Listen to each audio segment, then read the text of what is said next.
essa relação entre o Bakhtin e o Vygotsky. E, inclusive, parece que tem alguém falou que parece que o Bakhtin ouviu o Vygotsky falar em algum momento, mas não é nada comprovado. Agora eu vou te responder da seguinte forma. O Bakhtin, a obra do Bakhtin seria uma outra tese, porque tem muito equívoco também na tradução. Tá? Então, por exemplo, e o Paulo Bezerra também introduz outros equívocos, porque quando ele fala de, numa tradução eu já vi, isso eu fui consultada por uma professora, que ele fala de o herói e o personagem, acho que é na filosofia, né, no Marxismo de Filosofia. E aí o Paulo Bezerra parece que tira herói, deixa personagem, alguma coisa desse tipo. Então, assim, tem problemas também. Tá? Agora, o Bakhtin seria um outro trabalho, e um outro trabalho hercúleo também, se debruçar sobre... Né? Agora, eu vou te dizer, para mim, o conceito de diálogo e o conceito de zona de desenvolvimento iminente, eles são muito próximos. Tá? O diálogo verdadeiro, que é o encontro. Porque o desenvolvimento, quer dizer, a atividade coletiva vai impulsionar o desenvolvimento, isso é minha interpretação e minha opinião, do que eu venho estudando. Ele vai impulsionar quando acontecer o verdadeiro encontro de quem está envolvido na atividade. Entendeu? Que é o diálogo. Bom, a Juliana me perguntou de mediação. Olha, há muita coisa que se coloca na boca do Vygotsky, né? Inclusive, que o Vygotsky fala que o professor é mediador. Não. Mediação em Vygotsky é mediação semiótica. Tá? O instrumento criado para aquilo que eu transformo e me transformo. Então, mediação em Vygotsky, inclusive o signo, a fala, é uma mediação, é um instrumento mediacional para ele. Tem um rapaz na Universidade Federal de Uberlândia que está estudando esse conceito também, conceito de mediação. Sobre o contexto da obra, né, essa questão das funções psíquicas superiores, essa questão da ciência, principalmente, ou do pensamento conceitual, e ao mesmo tempo a questão da crítica que se faz à expedição ao Uzbequistão, né, do Luria e o Vygotsky.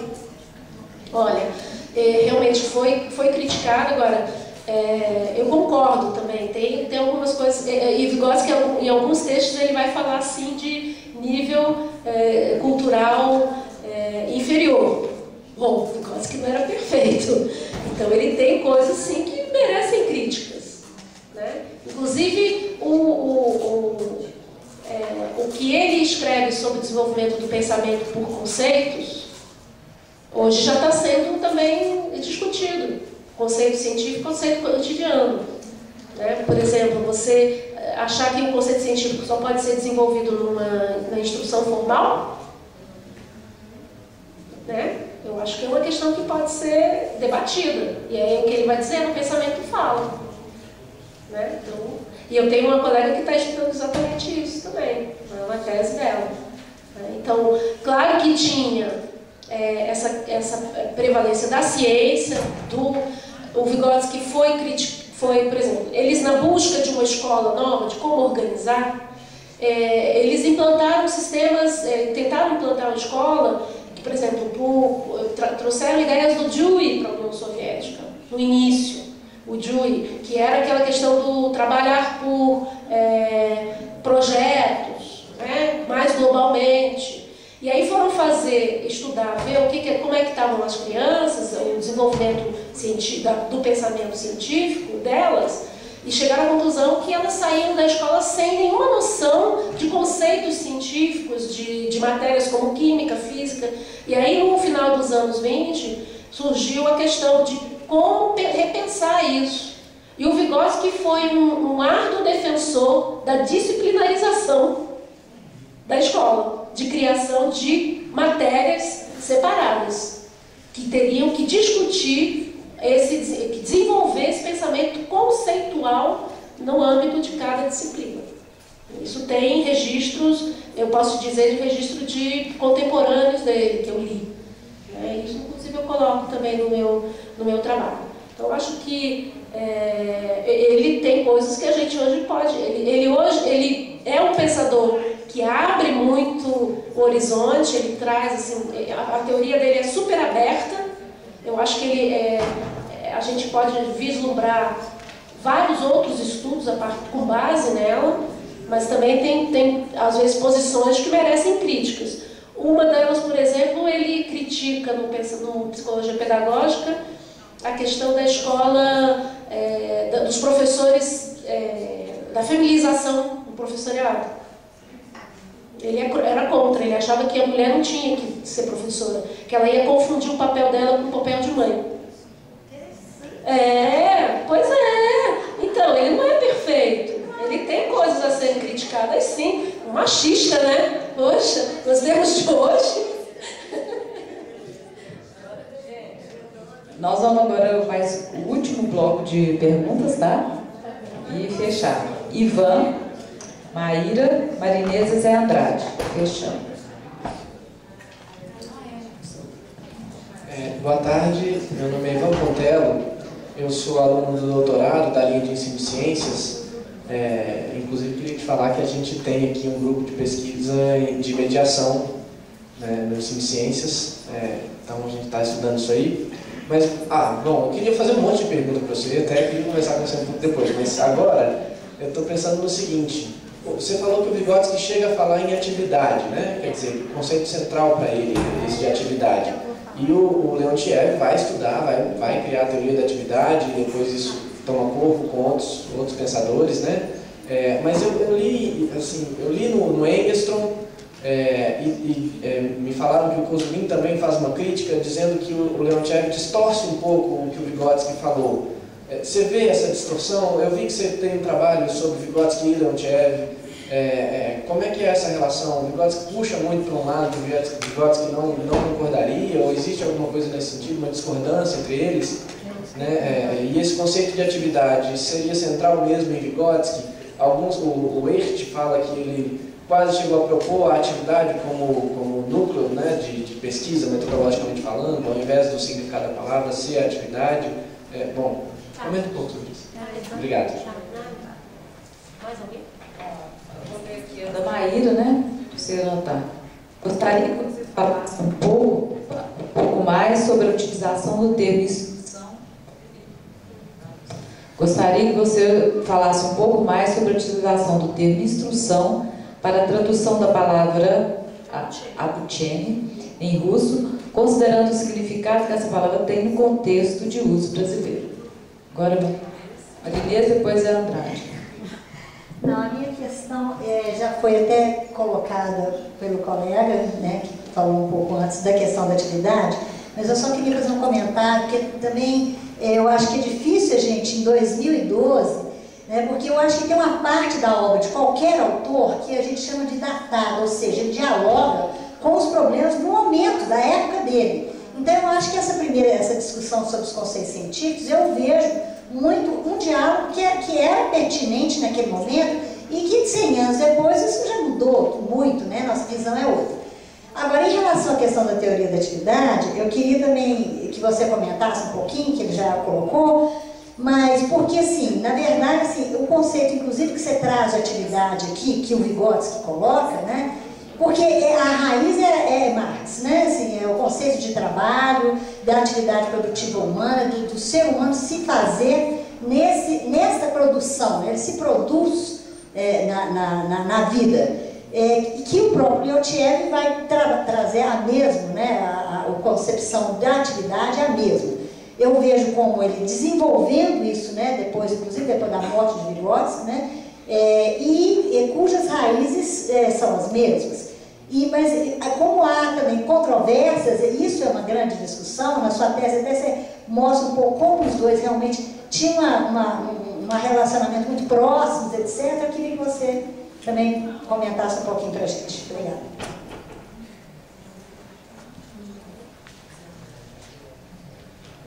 Boa noite já, né?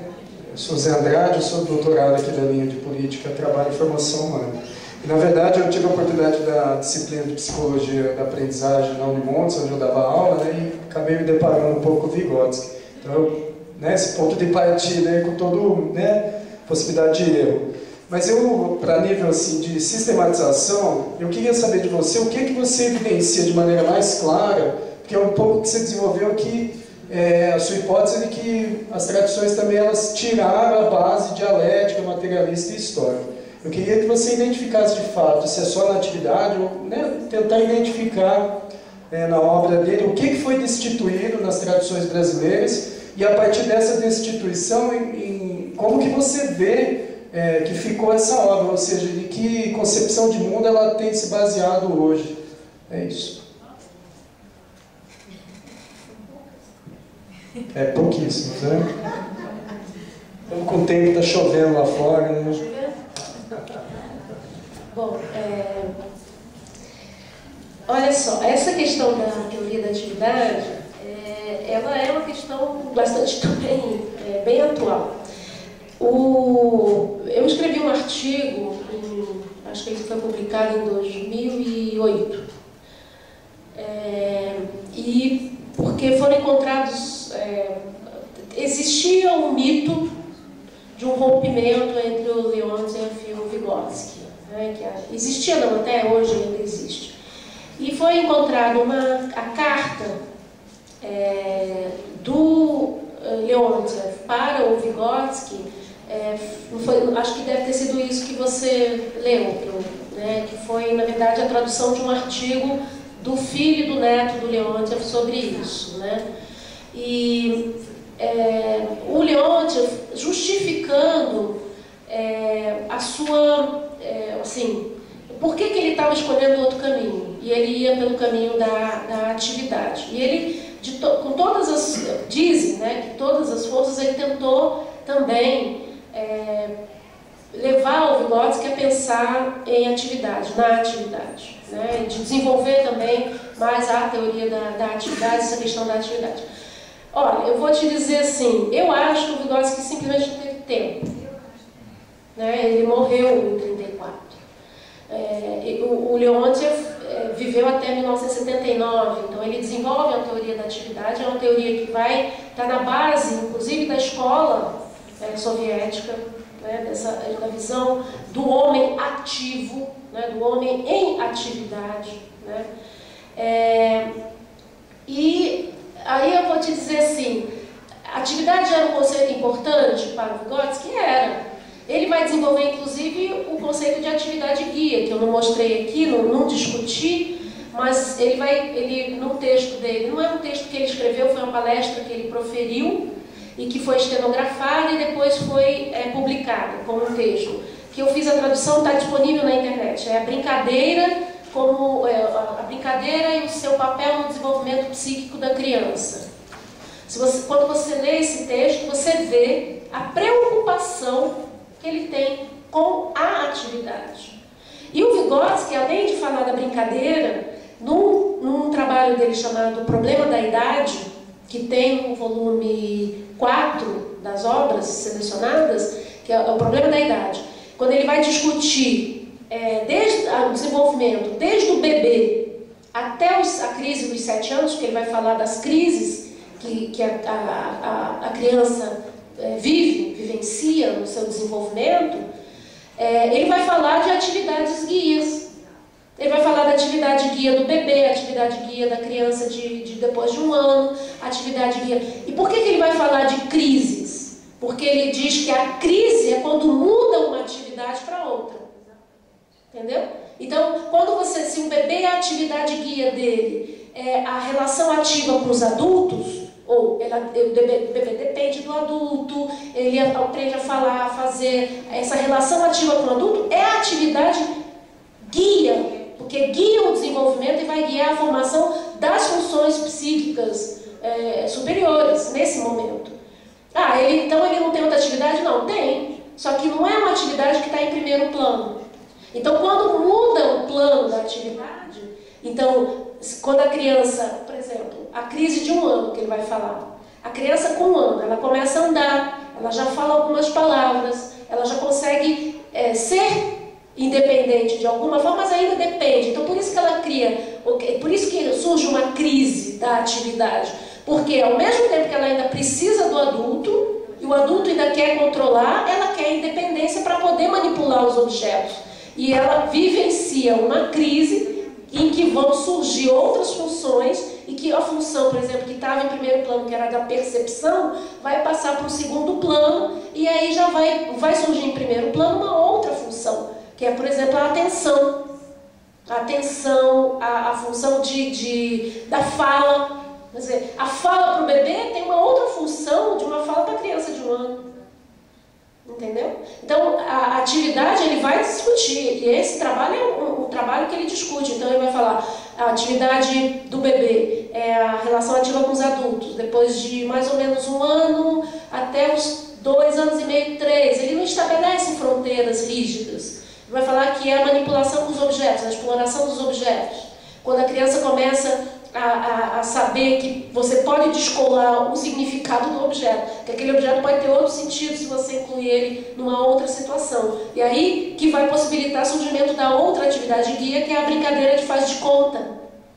Né? E aí tem a diferenciação da brincadeira de faz de conta, a brincadeira como jogo, a brincadeira, o jogo esportivo. Existe, mas a brincadeira de faz de conta que é a guia, porque ela vai fazer surgir o novo. E é a imaginação, é uma outra função, e que vai estar guiando o desenvolvimento da criança naquela fase, entendeu? E aí, da brincadeira vem a instrução, que é uma outra atividade guia, que é a atividade, por quê? Porque a gente vive numa sociedade escolarizada, e a escola faz parte da vida da criança, e é a atividade de instrução, e aí já indo aqui para a pergunta da instrução, porque eu uso instrução mesmo sabendo do significado que ela tem, um significado muito forte no português, que é um significado de manual, de instrução, mas é a única palavra que no português permite pensar em atividade. E a atividade não só de instruir o outro, mas de eu me instruir também, eu autonomamente. E ele permite isso. Então é essa palavra no português que não tem uma outra palavra, eu não consigo pensar numa outra palavra que me permita isso. Eu pensei assim, estudar-se, não dá, né? Ensinar-se, pode ser até, você pode até permitir. Né? Então por isso que eu defendo a instrução.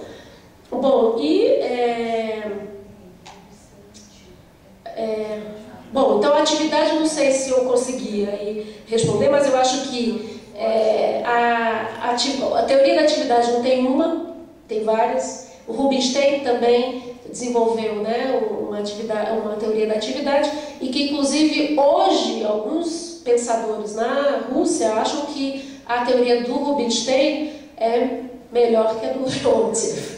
Então hoje também tem essa discussão de várias teorias da atividade.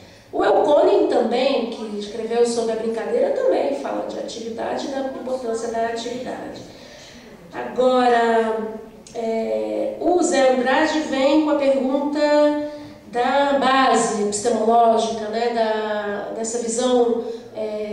Claro que ele tem uma visão marxista marxista de mundo, de homem, mas eu vejo muito também, eu acho que a gente não pode perder de vista, né, quando ele faz claro que quando a gente vê a análise que ele faz, por exemplo, da fala, dos fenômenos em geral, dos fenômenos psíquicos, fica muito claro o pensamento dialético, né, como o pensamento, e ele vai dizer em vários trabalhos, a gente não tem que simplesmente recortar, citar citações de Marx e trazer para os nossos trabalhos, e que eram aquele marxismo dogmático, não sei o quê. Não, a gente tem que aprender com o método de Marx. E aprender com o método de Marx para ele é você se valer do método de Marx, da ideia de desenvolvimento dialético, e trazer para pensar a psicologia. Né? Então ele vai dizer que a psicologia só vai ser realmente uma ciência quando ela for colocada nas bases marxistas.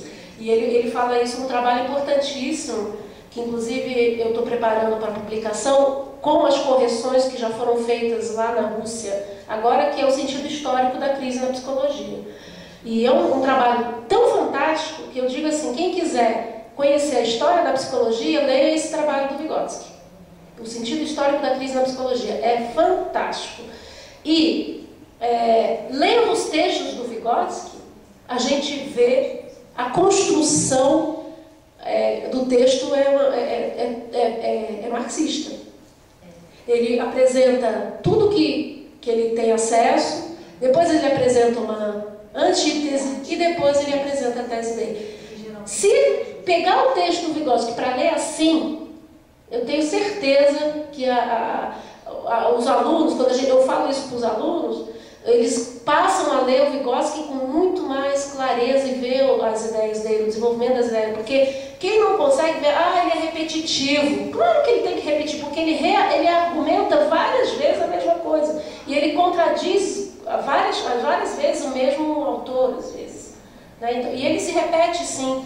Então, os organizadores da formação social da mente, na introdução lá, colocaram assim: vocês não devem achar que isso é uma tradução literal, é uma tradução editada, e tentamos tornar mais claras as ideias de Vygotsky. Bora, gente, olha só, como pode a prepotência de dizer que a gente quer tornar mais clara a ideia, se a pessoa escreve dessa forma, e pensar que muitas vezes nem foi escrito por ele, é uma fala dele trazida para, quer dizer, transcrita.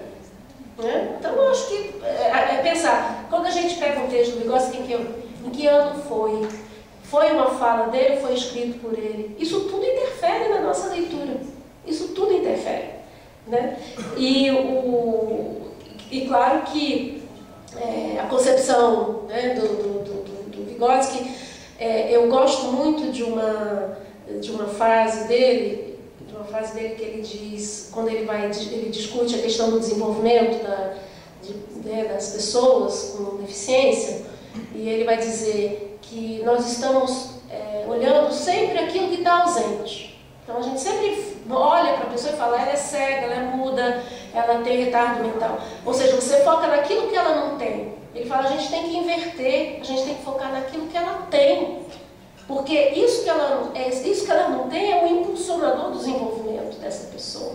Então ele fala, a gente está olhando aquilo que falta e deixa de ver aquilo que é o ouro que a pessoa tem, né, para poder se desenvolver. Então, é claro que ele era uma pessoa, bom, no convívio contam que ele era uma pessoa muito doce, uma pessoa, e qualquer estudante que parava ele, podia perguntar a ele se atrasando, ele parava e explicava. Então era uma pessoa de fácil acesso, uma pessoa simples, uma pessoa brilhante, né? E que eu tenho maior admiração, e a minha intenção é sempre mais essa questão de trazer ele para quem não lê em russo, né? Porque a outra opção é aprender o russo também, né?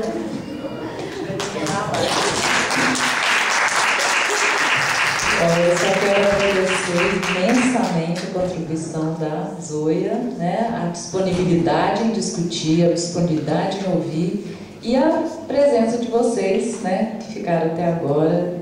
Muito obrigada, viu, gente? Oi? Autógrafos, claro, venham aqui, por favor, porque, né, quem tiver com um livro aí,